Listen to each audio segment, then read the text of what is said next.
Hello students, how are you? I am Krishna Nayak, your chemistry teacher. Today we are going to discuss exercise of chapter number 4 of standard 11. Okay, the first question is explain the formation of the chemical bond. First, we see what do you mean by the chemical bond. After that हम discuss करेंगे कि formation कैसे होता है. Okay, chemical bond is defined chemical bond is defined as an attractive force that holds the atoms or ions together in a chemical species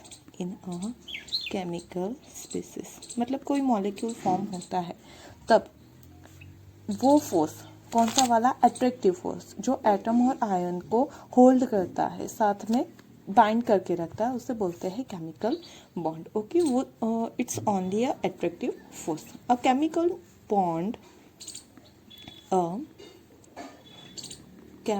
bond formation is attributed to the tendency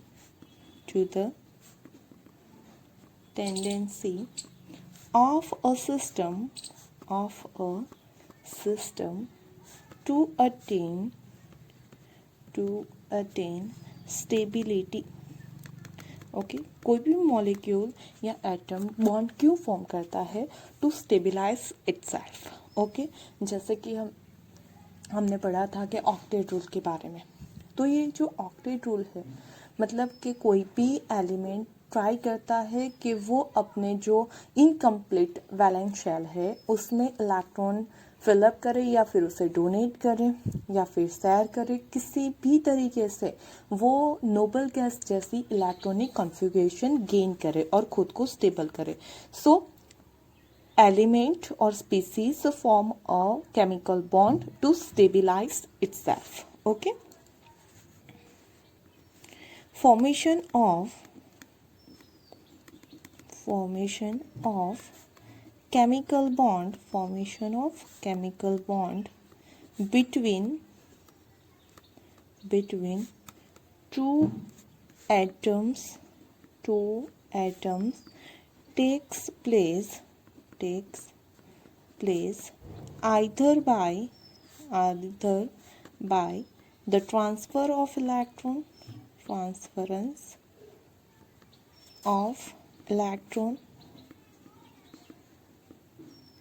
or by mutual sharing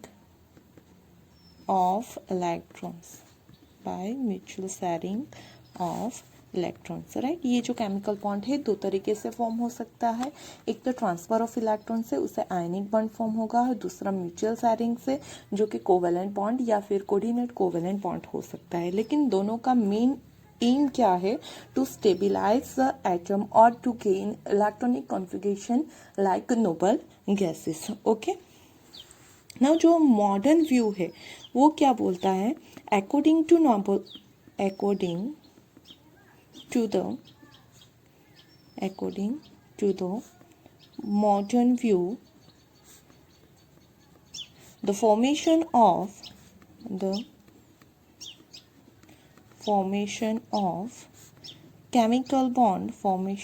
chemical bond between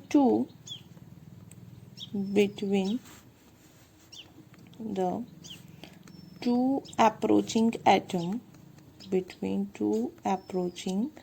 atoms occurs only if there is a net decrease of energy because of attractive and repulsive forces. Okay, क्या कहा गया है कि अभी जो हम पहले क्या बोला गया था कि कोई भी एलिमेंट है तो वो उसका ऑक्टेट कंप्लीट करने के लिए क्या करेगा, इलेक्ट्रॉन को गेन करेगा या फिर डोनेट करेगा या फिर म्यूचुअल शेयरिंग करेगा या फिर वन साइडेड शेयरिंग करेगा. ओके, लेकिन वो किसी भी तरह ऑक्टेट कंप्लीट करके नोबल गैस जैसी कॉन्फ़िगरेशन ट्राई फॉर्म करने के लिए, गेन करने के लिए वो क्या करता है, तो केमिकल बॉन्ड फॉर्म करता है. लेकिन मॉडर्न साइंस जो है वो ऐसा कहता है ड्यूरिंग केमिकल बॉन्ड फॉर्मेशन जो दो एटम उसके अंदर पार्टिसिपेट कर रहे हैं उसकी नीड एनर्जी डिक्रीज भी होनी चाहिए. अगर ड्यूरिंग रिएक्शन उनकी एनर्जी डिक्रीज हो रही है तभी वो बॉन्ड फॉर्म करेंगे, वरना वो दो एटम बॉन्ड फॉर्म नहीं करेंगे अगर उनकी जो एनर्जी है उस रिजल्टेंट एनर्जी में कोई भी डिक्रीमेंट नहीं आ रहा है. तो ये हो गया आपका first question. Now see the second one. 4.2 write the Lewis dots symbol of the following element. First element है मैग्नीशियम. ओके, जो भी हमें एलिमेंट दिए गए हैं उनके लुईस डॉट सिंबल हमें ड्रॉ करना है. Now see the atomic number of the magnesium is 12. So it's electronic configuration will be like 282. Right, जब भी आप लुईस डॉट स्ट्रक्चर फॉर्म करते हो, ड्रॉ करते हो, तो उसमें सिर्फ वैलेंस इलेक्ट्रॉन को रिप्रेजेंट करना होता है. So we can draw a structure for this like ये मैग्नीशियम हो गया और साथ ही में उसके ये दो इलेक्ट्रॉन. तो ये मैग्नीशियम का लुईस डॉट स्ट्रक्चर हो गया. Now next one is the sodium. Atomic number of the sodium is 11. Right, so it's configuration will B 281. So we have to just represent one electron on sodium atom. Okay, third one है हमारा boron. Boron का जो atomic number है वो 5 है. So it's configuration will B 2 3. So valence electron 3 है तो उसका जो स्ट्रक्चर है वो कुछ इस तरह से हो जाएगा. लुईस डॉट स्ट्रक्चर बोरोन के सराउंड में हमें 3 इलेक्ट्रॉन को रिप्रेजेंट करना है. Next one is oxygen. Okay, oxygen जो है उसका एटॉमिक नंबर है 8. तो इसकी कॉन्फ़िगरेशन हो जाएगी 2 6. We have to represent 6 electrons around the oxygen atom. So O 1 2 3 4 5 6. Okay, next one is the nitrogen. Atomic number of the nitrogen is 7 and electronic configuration will be 2 5. Okay, so हमें 5 electron को nitrogen के surround में represent करना है. 1 2 3 4 and ये 5 हो गया. Okay, चलो now last one is bromine. Bromine जो इसका एटॉमिक नंबर है 35. इसकी इलेक्ट्रॉनिक कॉन्फ़िगरेशन हो जाएगी 2 8 18 एंड 7. ओके, हो जाएगा 35. हमें 7 वैलेंस इलेक्ट्रॉन है. आपको इसकी कॉन्फ़िगरेशन नहीं भी पता होगी तो अभी ये हैलोजन है, हैलोजन के पास 7 वैलेंस इलेक्ट्रॉन होते हैं. So we have to represent 7 valence electron 1 2 3 4 5 6 and 7. तो ये हमारा 4.2 नंबर का क्वेश्चन कंप्लीट हो गया. जस्ट हमें उसका वैलेंस इलेक्ट्रॉन पता होने चाहिए. जितने भी वैलेंस इलेक्ट्रॉन है उसे आपको एज अ डॉट रिप्रेजेंट करना है. Now the next question 4.3 write the Lewis dot symbol of the following atom and ions. Okay, तो फर्स्ट एटम और आयन हमें दिया गया वो है sulphur and S-2 sulphide ion दिया गया है. ओके, दोनों के लिए हमें क्या करना है तो लुईस डॉट स्ट्रक्चर रिप्रेजेंट करना है. सबसे पहले सल्फर जो है उसका एटॉमिक नंबर है 16. तो इसकी कॉन्फ़िगरेशन हो जाएगी 2 8 6. मतलब अगर सल्फर को आपको रिप्रेजेंट करना है तो सल्फर हो गया ये. ओके, उसके साथ 6 वैलेंस इलेक्ट्रॉन तो 1 2 3 4 5 6. नाउ सी हमें S-2 के लिए भी रिप्रेजेंट करना है. अब ये जो S-2 है वो क्या कर रहा है तो -2 है मतलब 2 इलेक्ट्रॉन गेन करेगा. तो ऑलरेडी पहले से 6 इलेक्ट्रॉन यहाँ पे प्रेजेंट है. अब कितने हो जाएंगे 8, तो ये सल्फर के लिए हो गया। अब S-2 की बात करें तो हमें रिप्रेजेंट करने होंगे 8 वैलेंस इलेक्ट्रॉन, 1 2 3 4 5 6 7 8। क्यों 8 रिप्रेजेंट किए? बिकॉज ऑलरेडी 6 इलेक्ट्रॉन सल्फर के पास थे, उसने 2 इलेक्ट्रॉन गेन किए, तो total number of valence electron हो गए 8, और यहाँ पे 2 गेन किए तो चार्ज हो जाएगा -2। Okay, now the next atom and ion is Al and Al plus 3। Okay, ना एल्यूमिनियम जो है उसका एटॉमिक नंबर है 13, तो इसकी कॉन्फ़िगरेशन हो जाएगी 2 8 3। उसके पास वैलेंस इलेक्ट्रॉन कितने हैं? 3 है, तो उसका सिंबल हो जाएगा lowest symbol 1 2 and 3। Now second हमें रिप्रेजेंट करना है Al+3 को। अब Al+3 है, मतलब 3 इलेक्ट्रॉन वो डोनेट कर रहा है, उसके पास ऑलरेडी 3 इलेक्ट्रॉन थे, वो उसने डोनेट कर दिए, तो जस्ट हमें Al को ब्रैकेट में लिख के उसके बाहर 3+ लिखना है। ओके, एक भी इलेक्ट्रॉन अब उसकी वैलेंस शेल में नहीं रहेगा, क्योंकि जो लास्ट उसकी वैलेंस शेल है उसमें 3 इलेक्ट्रॉन थे जो उसने डोनेट कर दिए। नाउ यहाँ पे जो है वो कितने हो जाएंगे? नंबर ऑफ इलेक्ट्रॉन 0, तो यहाँ पे एक भी इलेक्ट्रॉन रिप्रेजेंट नहीं करने हैं। ये 8 इलेक्ट्रॉन उसकी इनर सेल के हैं, तो उसे यहाँ पे रिप्रेजेंट करने की जरूरत नहीं है, सिर्फ हमें वैलेंस इलेक्ट्रॉन को रिप्रेजेंट करना होता है। ओके, तो ये Al+3 का सिंबल हो जाएगा। Now the next one is hydrogen and hydride H and H-। Okay, चलो उसका जो है वो क्या होता है? तो हाइड्रोजन का एटॉमिक नंबर 1, कॉन्फ़िगरेशन भी 1, तो हाइड्रोजन के पास क्या हो जाएगा? 1 इलेक्ट्रॉन। ना, वो H- फॉर्म कर रहा है, मतलब कि वो इलेक्ट्रॉन गेन कर रहा है। सही है, इलेक्ट्रॉन गेन करेगा तो क्या हो जाएगा? -1 है, 1 इलेक्ट्रॉन गेन करेगा तो 2 इलेक्ट्रॉन हो गए, मतलब 1 and 2, और यहाँ पे माइनस चार्ज। ओके, सो जब भी आयन के बारे में लिखो तो देखो कि वैलेंस सेल में इलेक्ट्रॉन ऐड हो रहे हैं तो सारे के सारे आपको रिप्रेजेंट करने हैं, और अगर वैलेंस सेल से इलेक्ट्रॉन रिमूव हो रहे हैं तो उन इलेक्ट्रॉन को आपको रिप्रेजेंट नहीं करना है, और साथ में उसके ऊपर चार्ज होना चाहिए। ओके, जितने भी इलेक्ट्रॉन डोनेट किया, गेन किए, वो चार्ज आपको मेंशन करना होगा ब्रैकेट के पास। Now the question is draw the Lewis structure of the following molecules and ion. उसमें फर्स्ट हमें रिप्रेजेंट करना है H2S को।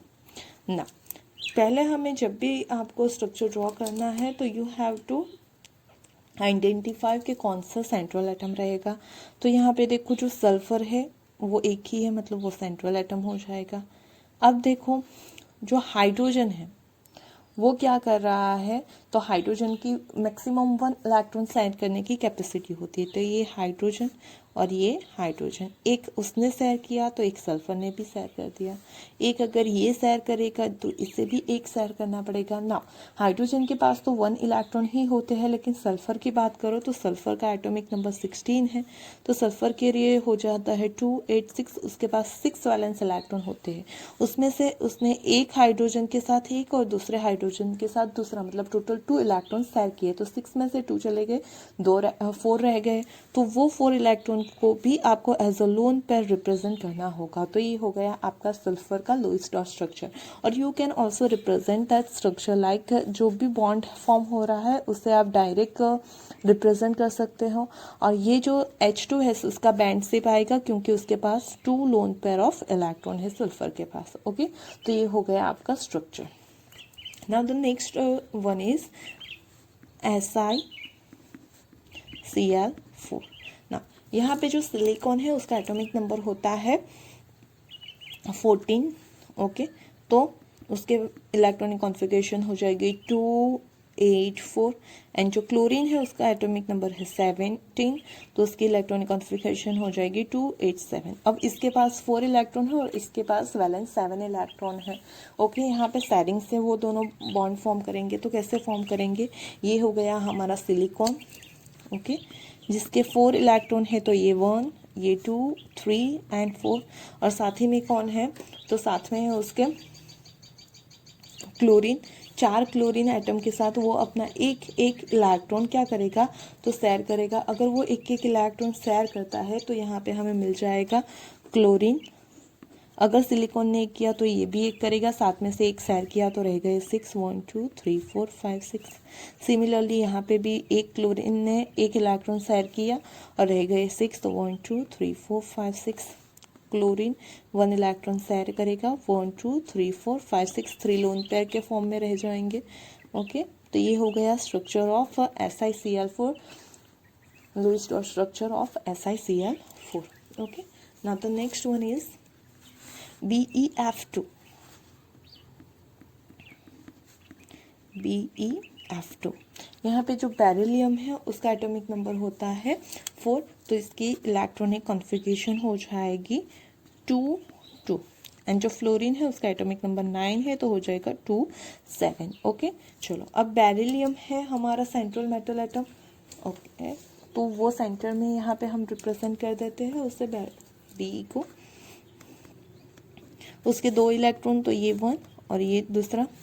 नाउ फ्लोरीन जो है वो भी उसके साथ एक एक इलेक्ट्रॉन शेयर करेगा। अगर बेरिलियम एक शेयर करता है तो फ्लोरीन भी एक शेयर करेगा। 7 में से एक शेयर किया तो यहाँ पे रह जाएंगे 6 इलेक्ट्रॉन। सिमिलरली इस फ्लोरीन ने भी एक इलेक्ट्रॉन शेयर किया तो रह गए 6 इलेक्ट्रॉन। तो ये हो गया हमारा BeF2 का structure. Okay, now the next one is CO3-2। Now see, यहाँ पे सेंट्रल मेटल एटम हो जाएगा हमारा कार्बन। ओके, तो ये हमने रिप्रेजेंट कर दिया कार्बन। अब हमारे पास 3 ऑक्सीजन है, तो वी नो दैट के तीनों के साथ वो क्या करेगा, एक एक बॉन्ड फॉर्म करेगा। तो ये हो गया हमारा एक एक। ओके, ना अब इस बॉन्ड को एज अ डॉट भी, मतलब इलेक्ट्रॉन के फॉर्म में भी रिप्रेजेंट कर सकते हो, और आप डायरेक्ट इसे बॉन्ड भी ड्रॉ कर सकते हो। ओके, नाउ यहाँ पे जो CO3-2 है उसका अगर स्ट्रक्चर ड्रॉ करना है तो पहले फाइंड आउट कर लो टोटल वैलेंस इलेक्ट्रॉन। कार्बन के होते हैं 4, 3 ऑक्सीजन है, एक ऑक्सीजन के पास 6, और यहाँ पे -2 चार्ज है, मतलब उसे हमें ऐड करना है। मैंने आपको उसकी थियरी लेक्चर में भी बताया है कि कैसे आप स्ट्रक्चर ड्रॉ कर सकते हो। नाउ यहाँ पे 4 + 6 3 18 + 2 मतलब हो गए 24 इलेक्ट्रॉन। अब उसमें से बॉन्ड इलेक्ट्रॉन कितने हो गए, तो बॉन्ड इलेक्ट्रॉन हो गए 3 बॉन्ड मतलब 6 इलेक्ट्रॉन। तो लोन इलेक्ट्रॉन हो जाएंगे, लोन पेयर इलेक्ट्रॉन आपके 24 - 6 मतलब हो गए 18 इलेक्ट्रॉन। आपको 18 इलेक्ट्रॉन को एज अ लोन पेयर यहाँ पे रिप्रेजेंट करना होगा। ओके, चलो, तो ये हो गया 1 2 3 4 5 6, और ये एक, तो इसके टोटल 8 हो जाएंगे। 1 2 3 4 5 6। आप एक ऑक्सीजन को 3 से ज़्यादा लोन पेयर नहीं दे सकते किसी भी एलिमेंट को, क्योंकि एक बॉन्ड फॉर्म किया है, 3 लोन पेयर हो गए, तो टोटल 8 इलेक्ट्रॉन हो गए। सराउंडिंग एटम का ऑलवेज ऑक्टेट कंप्लीट ही होता है। ओके, तो यहाँ पे आपका ये हो गया ना। अब ये जो ऑक्सीजन है देखो, तो 3 ऑक्सीजन, तीनों के पास 3 लोन पेयर है, टोटल 9 लोन पेयर। एक लोन पेयर में 2 इलेक्ट्रॉन मतलब 18 इलेक्ट्रॉन हमने रिप्रेजेंट कर दिए। लेकिन कार्बन की बात करो तो उसके 4 वैलेंस इलेक्ट्रॉन में से अभी भी एक इलेक्ट्रॉन बाकी है, मतलब ये एक कोई भी एक लोन पेयर जो है वो as a double bond convert हो सकती है। लोन पेयर जो है it can be a converted into a double bond और ट्रिपल बॉन्ड। ओके, तो हमने एक लोन पेयर को डबल बॉन्ड में कन्वर्ट कर दिया। So we will get C double bond O single bond O single bond O। इसके पास 3 lone pair थी, उसमें से उसने एक को कन्वर्ट कर दिया तो 2 रह गई, और इनके पास हो गई 3 लोन पेयर। और पूरे स्ट्रक्चर के बाहर -2 चार्ज, और you can write that minus charge on that both oxygen atom. Okay, आप फॉर्मल चार्ज के थ्रू भी चार्ज फाइंड आउट कर सकते हो। तो ये हो गया structure of CO3-2। And the last structure we have to draw for the HCOOH। Okay, formic acid है ये या फिर मिथेनोइक एसिड ना। यहाँ पे सेंट्रल एटम हमारा हो गया कार्बन। कार्बन के साथ हो जाएगा हमारा सिंगल बॉन्ड O, और O के साथ H, दूसरा एक H डायरेक्ट, और ये जो ऑक्सीजन है वो यहाँ पे आएगा as a double bond O। Okay, now यहाँ पे जो ऑक्सीजन है उसके पास तो 6 वैलेंस इलेक्ट्रॉन होते हैं, तो यहाँ पे हो जाएंगे -2 लोन पेयर। इसके पास भी टोटल 6 होते हैं, सिर्फ उसने 2 ही शेयर किए हैं तो 2 लोन पेयर आ जाएगी। कार्बन ने चारों के 4 इलेक्ट्रॉन को शेयर कर दिया, तो ये हो जाएगा फॉर्मिक एसिड का स्ट्रक्चर। आप इस स्ट्रक्चर को इस फॉर्मूला के थ्रू भी फाइंड आउट कर सकते हो, ओके, फॉर्म कर सकते हो। मतलब पहले सिंगल सिंगल बॉन्ड रिप्रेजेंट करो, फिर जितने भी बॉन्ड पेयर इलेक्ट्रॉन है उससे टोटल इलेक्ट्रॉन में से माइनस करो, फिर जितने भी लोन पेयर रहते हैं उसे यहाँ पे रिप्रेजेंट करो। आप देखोगे तो कार्बन के सिर्फ 3 इलेक्ट्रॉन ही कंप्लीट होते हैं, 1 इलेक्ट्रॉन रह जाता है, तो एक लोन पेयर यहाँ से डबल बॉन्ड में कन्वर्ट हो जाएगी and you will get this structure. Okay, तो ये हो गया formic acid. The next question is define octet rule, right its significance and limitations. Okay, तो फर्स्ट ऑक्टेट रूल क्या है वो देख लेते हैं, उसके बाद उसका सिग्निफिकेंस एंड लिमिटेशन भी देख लेते हैं। Octet rule, the tendency of atoms, the tendency of atoms to achieve 8 electrons in their outermost shell is known as octet rule. It is known as octet rule के जो outer most valence shell है उसके अंदर 8 electron को gain करने की tendency को क्या कहते हैं, octet rule. Now see its significance.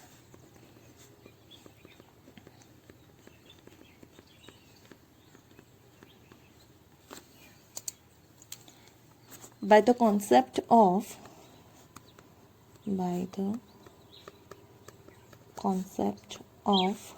octet rule,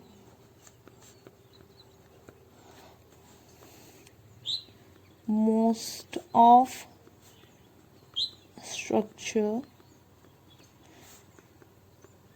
can be drawn. Okay, हम ज़्यादातर स्ट्रक्चर इसके बेसिस पे ही फॉर्म कर सकते हैं। And see the limitations.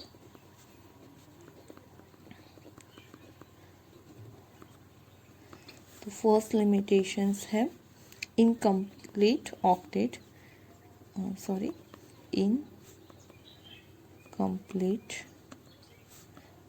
Octet. Okay, incomplete octet में क्या होता है, तो ये इलेक्ट्रॉन डेफिशिएंस कंपाउंड है। ओके, जहाँ पे सेंट्रल मेटल एटम की जो सेंट्रल एटम है उसकी ऑक्टेट कंप्लीट नहीं होती है। Okay, central atom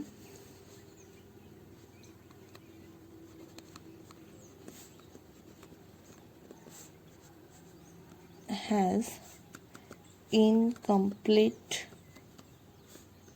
octet, or we can say that deficiency of electron.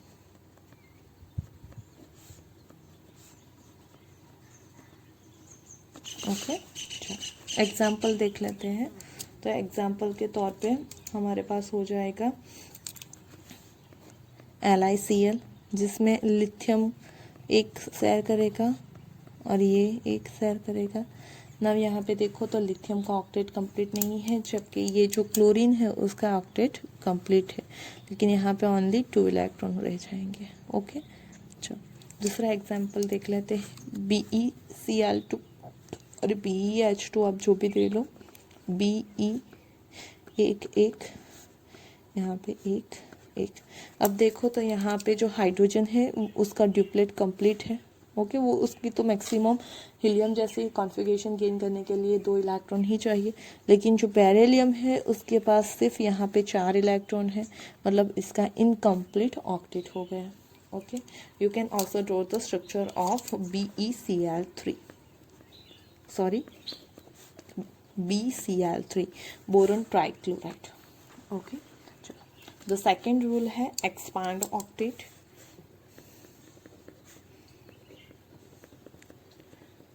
Expand octet. Okay, उसमें क्या हो जाएगा, तो central atom has expand octet or we can say that more than 8 electron। Okay, example देख लेते हैं हम, SF6 और PCl5। ओके, दोनों को रिप्रेजेंट कर देती हूँ मैं यहाँ पे। तो सल्फर की जो है वैलेंस इलेक्ट्रॉन 6 होते हैं, उसका एटॉमिक नंबर 16 है, तो 286 उसका कॉन्फ़िगरेशन हो जाएगा। तो वो क्या करेगा, सल्फर के साथ 6 सल्फर के साथ बॉन्ड फॉर्म करेगा। ओके, ये हो गया। Now you can see that, और यहाँ पे जो फ्लोरीन है उसके पास तो उसका ऑक्टेट कंप्लीट है। ओके, सारे के सारे फ्लोरीन का ऑक्टेट कंप्लीट हो जाएगा। लेकिन अगर आप काउंट करोगे सल्फर के नंबर ऑफ इलेक्ट्रॉन, तो उसने 6 बॉन्ड फॉर्म किए, अपने 6 इलेक्ट्रॉन शेयर कर दिए। अगर उसने शेयर किए है 6 इलेक्ट्रॉन, तो सामने से भी 6 मिला।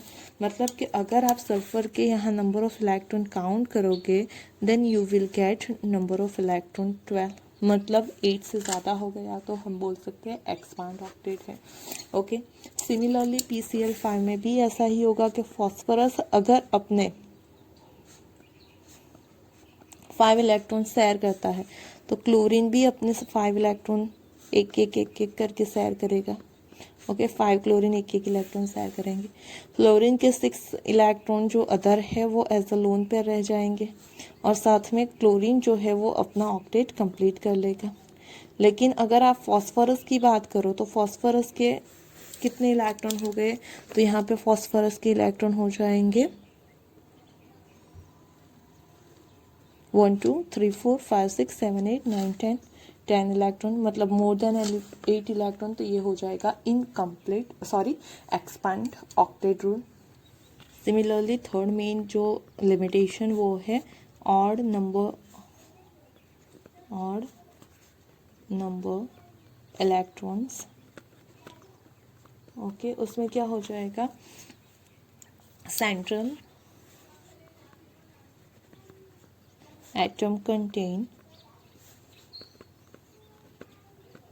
contains odd number of electron। Okay, example देख लेते हैं हम, NO2। ओके, अब किसी का भी स्ट्रक्चर ड्रॉ कर लो। तो यहाँ पे देखो NO क्या हो जाएगा, NO, तो 2 ऑक्सीजन शेयर करेगा, तो ये भी 2 शेयर करेगा, तो उसके पास हो जाएंगे 3 इलेक्ट्रॉन उसके बच जाएंगे, क्योंकि नाइट्रोजन के पास 5 वैलेंस इलेक्ट्रॉन होते हैं। ओके, नाइट्रोजन के पास 5 वैलेंस इलेक्ट्रॉन, जबकि ऑक्सीजन के पास होते हैं 6 वैलेंस इलेक्ट्रॉन। ओके, चलो, तो ऑक्सीजन ने 2 शेयर किए, उसके पास रह गए और भी 4, तो ये हो गया। नाउ सी, यहाँ पे जो ऑक्सीजन है उसका ऑक्टेट क्या हो गया, कंप्लीट। लेकिन नाइट्रोजन के पास हो गए 4 5 6 एंड 7 नंबर ऑफ इलेक्ट्रॉन, जो कि और नंबर ऑफ इलेक्ट्रॉन है। सिमिलरली NO2 में भी कुछ ऐसा ही होगा। एंड यहाँ पे एक ऑक्सीजन 2 इलेक्ट्रॉन शेयर करेगा, दूसरा ऑक्सीजन 2 इलेक्ट्रॉन शेयर करेगा, 1 2 3 4 1 2 3 4। अगर उन्होंने 2 शेयर किया, तो नाइट्रोजन भी 2 शेयर करेगा, उसके 5 वैलेंस इलेक्ट्रॉन में से 2 शेयर कर दिया, तो 1 रह जाएगा। नाउ सी दैट, यहाँ पे कि जो है वो कुछ इस तरह से हो जाएगा, इसका ऑक्टेट कंप्लीट, इसका भी ऑक्टेट कंप्लीट, लेकिन इसके पास हो जाएगा 9 नंबर ऑफ इलेक्ट्रॉन। ओके, और ये जो डबल बॉन्ड है वो कुछ इस तरह से एक्चुअली होता है, उसका structure N double bond O, and एक होता है कोऑर्डिनेट कोवैलेंट बॉन्ड। ओके, तो यहाँ पे भी हो जाएगा ऑक्सीजन का कंप्लीट ऑक्टेट, इस तरफ भी ऑक्सीजन का ऑक्टेट कंप्लीट हो जाएगा, और यहाँ पे आप देखोगे तो 1 इलेक्ट्रॉन।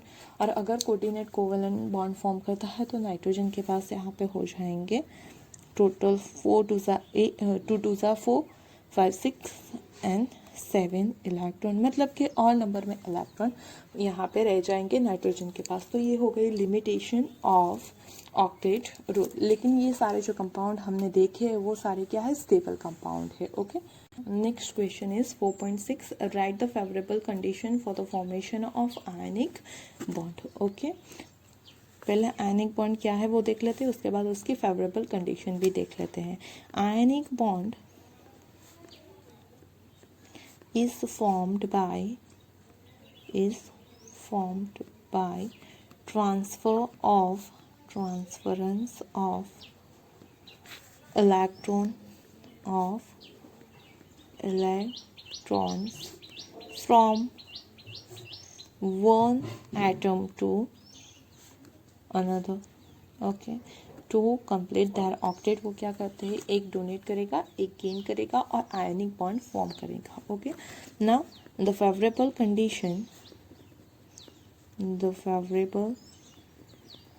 conditions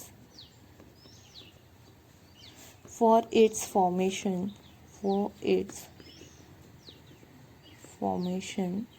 are, पहली फेवरेबल कंडीशन है low ionization enthalpy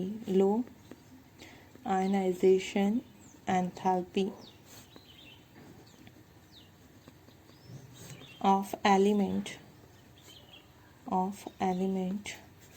forming cation. Okay, जो भी कैटायन फॉर्म कर रहा होगा उसकी आयनाइजेशन एंथैल्पी क्या होनी चाहिए, लो आयनाइजेशन एंथैल्पी का मीनिंग क्या होता है, वो इलेक्ट्रॉन इजीली डोनेट कर देता है. ओके, और जितना इलेक्ट्रॉन इजीली डोनेट करेगा उतना ही वो जल्दी कैटायन फॉर्म करेगा, स्टेबल कैटायन फॉर्म करेगा, इजीली कैटायन फॉर्म करेगा. मतलब आयनाइजेशन एंथैल्पी लो होनी चाहिए कैटायन जो भी फॉर्म कर रहा है उस एलिमेंट की. मोर negative value of electron gain enthalpy of element forming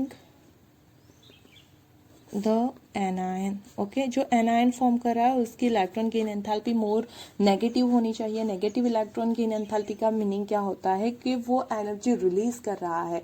मोर जो उसकी इलेक्ट्रॉन गेन एंथैल्पी है वो मोर नेगेटिव होगी, मतलब कि वो ज़्यादा से ज़्यादा एनर्जी रिलीज कर रहा है. इलेक्ट्रॉन जब गेन करता है तब मतलब कि उतना इजीली इलेक्ट्रॉन वो गेन कर सकता है. और थर्ड जो कंडीशन है वो है high value of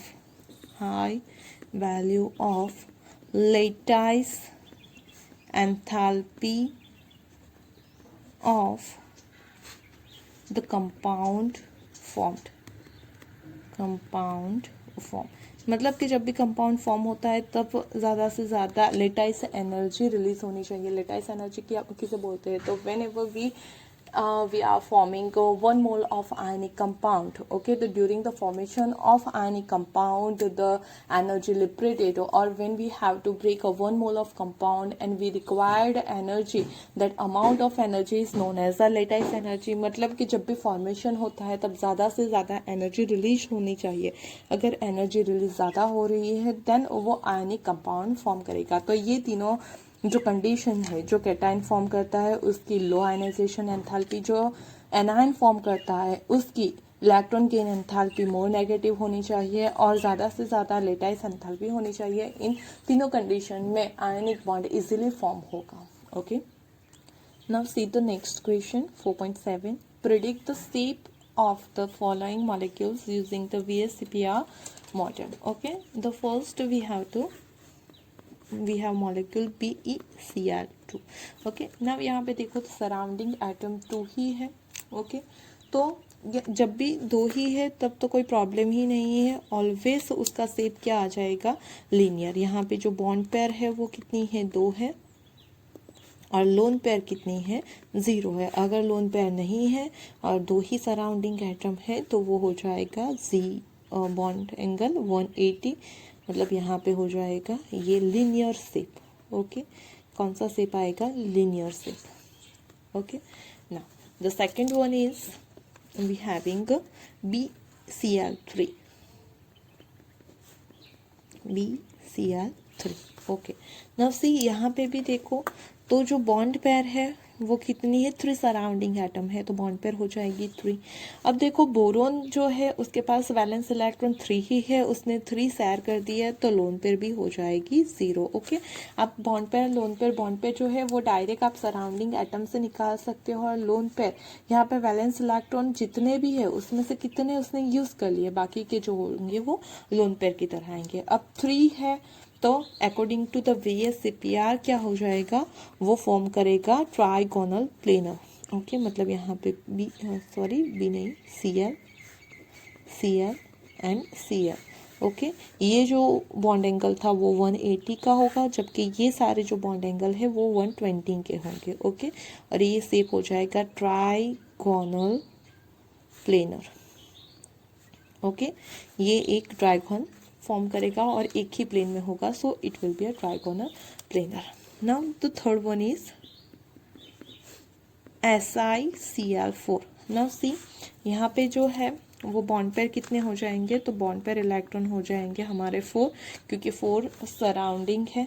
और जो लोन पेयर है वो लोन पेयर कितनी हो जाएगी, तो सिलिकॉन के पास 4 ही वैलेंस इलेक्ट्रॉन होते हैं, वो उसने यूज कर लिए, तो लोन पेयर हो जाएगी 0। तो जो जियोमेट्री है वही शेप आएगा, मतलब यहाँ पे शेप जो है वो हो जाएगा टेट्राहाइड्रल। ओके, ये सिलिकॉन,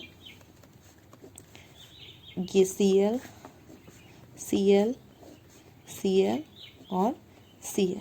ओके, और ये जो सारे बॉन्ड एंगल है वो होते हैं 109 डिग्री एंड 28 मिनट के। ओके, ये शेप कौन सा कहलाएगा, टेट्राहाइड्रल।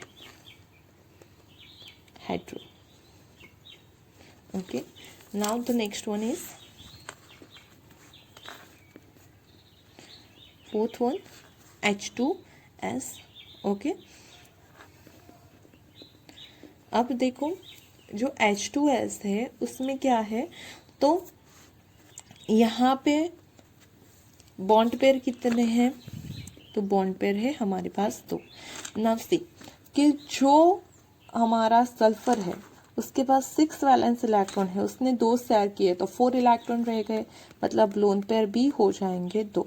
अगर इसकी जियोमेट्री की बात करोगे तो सिर्फ वो आएगा लीनियर, लेकिन due to the lone pair of electron वो कौन सा शेप फॉर्म करेगा, तो बैंड शेप फॉर्म करेगा, लाइक H2O। सही है ये, और यहाँ पे एक उसका लोन पेयर और ये लोन पेयर, क्योंकि लोन पेयर उसके शेप में नहीं कंसीडर होते हैं। ओके, तो यहाँ पे आपका क्या हो जाएगा, सॉरी उसकी जियोमेट्री टेट्राहाइड्रल ही आएगी, टोटल 4 है, लेकिन यहाँ पे वो जो है हम सिर्फ किसे कंसीडर करते हैं, तो बॉन्ड पेयर को शेप के दौरान, लोन पेयर उसमें कंसीडर नहीं होता है, तो उसका शेप हो जाएगा बैंड शेप। ओके, ये, और you can say that angular V shape, angular shape or V shape. Now the next one is we have to draw the structure for the AsF5. okay, arsenic F5। now यहाँ पे जो arsenic है उसके पास भी valence electron कितने होंगे, 5, क्योंकि वो कौन से नाइट्रोजन फैमिली का है, तो उसके वैलेंस इलेक्ट्रॉन हो जाएंगे 5 इलेक्ट्रॉन। ओके, नाना पाटेकर, ऐश्वर्या सब, बिंदास वाला जो हमारा था, ओके 15 ग्रुप उसका है, तो 5 वैलेंस इलेक्ट्रॉन। बॉन्ड पेयर जो है वो हो जाएंगे 5, क्योंकि 5 फ्लोरीन है, और लोन पेयर हो जाएंगे 0, क्योंकि 5 के 5 उसने शेयरिंग में यूज कर लिए। नाउ 5 है यहाँ पे, तो उसका शेप हो जाएगा ट्राइगोनल बाइपिरामिडल, मतलब ये आर्सेनिक, उसका ये फ्लोरीन फ्लोरीन फ्लोरीन पहले फॉर्म करेगा ट्राइगोनल। ओके, एक फ्लोरीन अपर लोअर में होगा और दूसरा बिलो में, मतलब हो जाएगा trigonal bipyramidal. Okay, and the last one जो हमारा है वो है 6 नंबर का PH3। फॉस्फोरस के भी वैलेंस इलेक्ट्रॉन होते हैं हमारे पास 5 वैलेंस इलेक्ट्रॉन। यहाँ पे बॉन्ड पेयर हो जाएंगी 3 यहाँ पे उसने शेयर किए, तो फिर 2 इलेक्ट्रॉन रह जाएंगे, मतलब एक लोन पेयर वहाँ पे प्रेजेंट होगी। अगर आप उसकी जियोमेट्री देखते तो वो हो जाएगी टेट्राहाइड्रल, क्योंकि 4 है, sp3 हाइब्रिडाइजेशन हो जाएगा। लेकिन यहाँ पे जो लोन पेयर है उसे हम कंसिडर नहीं करेंगे, तो उसका शेप आएगा पिरामिडल, ये PH और H यहाँ पे हो जाएगा लोन पेयर, लेकिन ये कंसिडर नहीं होता है शेप में, तो शेप कहलाएगा पिरामिडल। ओके, उसकी जियोमेट्री हो जाएगी टेट्राहाइड्रल, क्योंकि sp3 हाइब्रिडाइजेशन है, टोटल 4 ऑर्बिटल यहाँ पे है प्रेजेंट। ओके, तो ये हो गया हमारा शेप जो हमें 6 मॉलिक्यूल दिए गए थे उनके। VSCPR में आपको क्या करना है, तो फर्स्ट ऑफ ऑल जो भी सराउंडिंग एटम है उसके through bond pair find out करो, वैलेंस इलेक्ट्रॉन के थ्रू लोन पेयर है या नहीं वो फाइंड आउट करो। अगर आपके पास बॉन्ड पेयर और लोन पेयर 0 होगी तो जो उसका जियोमेट्री होगा वही उसका शेप भी आएगा। अगर लोन पेयर प्रेजेंट है तो उसके अकॉर्डिंग आप ड्रॉ करो, लेकिन लोन पेयर को आपको शेप में कंसीडर नहीं करना है तो आपको मिल जाएगा उसका shape. Okay, do you get it? Now the next question 4.8. Although geometries of NH3 and H2O molecules are distorted tetrahedral, but bond angle in a water is less than that in ammonia. Discuss. Okay, दोनों की geometry क्या है, तो tetrahedral है। We know that के दोनों का जो हाइब्रिडाइजेशन है नाइट्रोजन और ऑक्सीजन का sp3 है, तो और जो जियोमेट्री होगी वो टेट्राहाइड्रल होगी। लेकिन अगर टेट्राहाइड्रल जियोमेट्री है तो दोनों का बॉन्ड एंगल भी 109.28 आना चाहिए, लेकिन उसमें ऑक्सीजन जो H2O है उसका बॉन्ड एंगल कम है as compare to nitrogen. Okay, तो वो हमें डिस्कस करना है। पहले हम अगर शेप उसका ड्रॉ कर दे तो you will get more idea. Okay, ये हो गया NH3 और यहाँ पे एक लोन पेयर होगी। ओके, जबकि आप वाटर को रिप्रेजेंट करोगे तो यहाँ पे ये वाटर और प्लस यहाँ पे 2 लोन पेयर होगी। आप उसका स्ट्रक्चर ही सिर्फ देखोगे then you will get more idea about this. यहाँ पे देखो तो एक ही लोन पेयर है, यहाँ पे 2 लोन पेयर है, और we know that according to the VSCPR theory कि जो लोन पेयर रिपल्सन है वो सबसे ज़्यादा होता है, फिर होता है लोन पेयर बॉन्ड पेयर का रिपल्सन, और सबसे कम होता है बॉन्ड पेयर रिपल्सन। ओके, मतलब कि यहाँ पे lone pair bond pair repulsion है, जबकि यहाँ पे लोन पेयर रिपल्सन भी प्रेजेंट है, सबसे ज़्यादा रिपल्सन यहाँ पे प्रेजेंट है, तो ऑब्वियस है कि बॉन्ड एंगल क्या हो जाएगा, तो कम हो जाएगा। ओके, लेकिन अब लिखना कैसे है वो लिख लेते हैं। The difference in the bond angle, the difference in bond angle is due to the different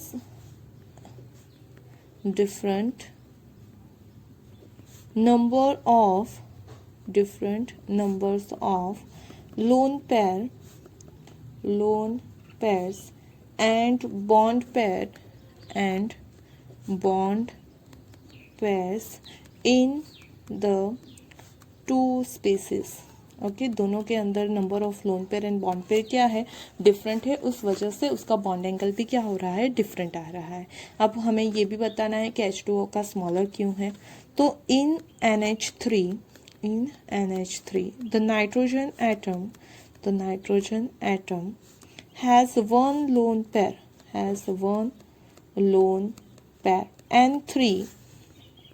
and 3 bond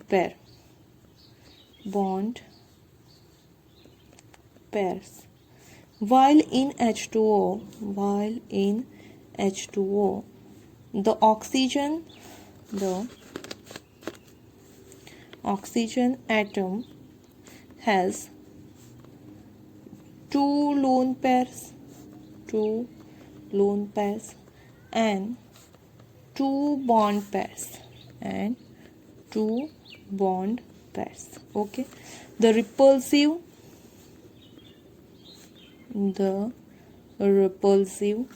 interactions of lone pairs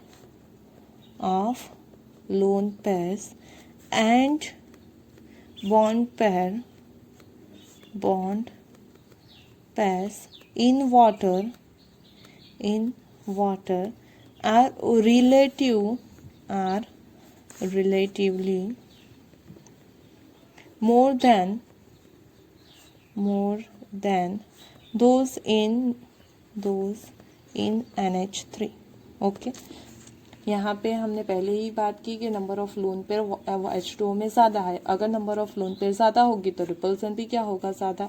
अगर रिपल्सन ज़्यादा है then we can say that के जो बॉन्ड एंगल है वो क्या हो जाएगा, स्मॉलर हो जाएगा। Hence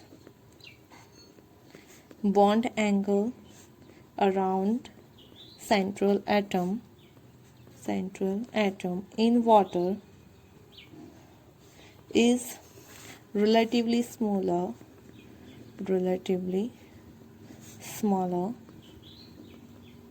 than that in NH3. Okay, आप उसका सिर्फ स्ट्रक्चर देखोगे आपको क्लियर हो जाएगा, लेकिन वो सारी चीज़ें आपको डिस्क्रिप्शन में भी लिखनी पड़ेगी अगर एग्जाम में आपको क्वेश्चन आता है 2 मार्क्स में तो। Okay, 4.9 how do we express bond strength in terms of bond order. Okay, तो डायरेक्टली आप लिख सकते हो bond strength is directly proportional to bond order. If bond order increases, bond strength also increases. Okay, this means that larger the bond order, more is the bond strength. Okay, मतलब कि अगर आप बात करो को तो ट्रिपल बॉन्ड की bond strength सबसे ज़्यादा होगी, फिर डबल बॉन्ड की और फिर सिंगल बॉन्ड की। Number of bond order increase होगा तो बॉन्ड स्ट्रेंथ भी इंक्रीज होगी। ओके, ये किसका ऑर्डर है तो बॉन्ड स्ट्रेंथ का ऑर्डर है। 4.10 define bond length. Okay, bond length किसे बोलते हैं तो बहुत ही सिंपल है। अगर कोई 2 मॉलिक्यूल बॉन्ड के थ्रू जुड़े हुए हैं, ओके, तो उनके बीच का, उनके 2 न्यूक्लियाई के बीच का डिस्टेंस मतलब ये कहलाएगा बॉन्ड लेंथ। ओके, तो उसी को डिफाइन कर देते हैं द इक्विलिब्रियम डिस्टेंस, मतलब सारे जितने भी मॉलिक्यूल है उसका मतलब आप एवरेज जो लेते हो equilibrium distance between the centers of the nuclei of the two bonded atoms is called its bond length। Okay, 2 atom जब बॉन्ड से जॉइंट होते हैं, ओके, कंबाइन होते हैं, तब उनके न्यूक्लियाई के बीच का जो भी डिस्टेंस है that distance is known as a bond length. Okay, hope you understand that 10 question. Okay, we will discuss next question in the next video. Okay, thank you for watching this video. If you like the video, then don't forget to press the like button. Thank you.